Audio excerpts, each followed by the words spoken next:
یہ کہانی ایک خوبصورت شہزادی کی ہے جس کا نام شہزادی کاما قیل مند تھا۔ وہ ایک خوشحال اور مضبوط سلطنت کی بادشاہ کی اکلوتی بیٹی تھی۔ اس کی زندگی میں سب کچھ تھا سوائے ایک چیز کے، محبت۔ شہزادی کو اپنے والد کی سلطنت کے امور میں دلچسپی تھی، مگر اس کی دلی خواہش تھی کہ وہ محبت میں کامیاب ہو۔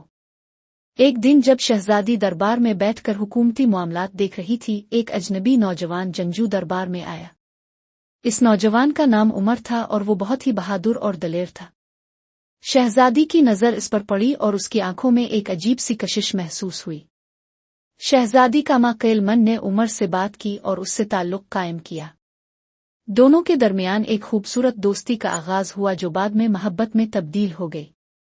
لیکن شہزادی کی محبت کا سفر آسان نہیں تھا۔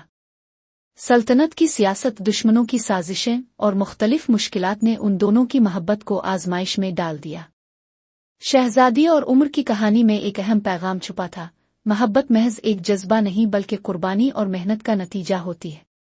آخرکار شہزادی کاما قیل مند اور عمر نے اپنی محبت کو کامیاب کیا اور اپنی سلطنت کی خوشحالی کے لیے ایک نئی راہ دکھائی۔ یہ کہانی ہمیں سکھاتی ہے کہ محبت، عزم اور سمجھداری سے بڑی کوئی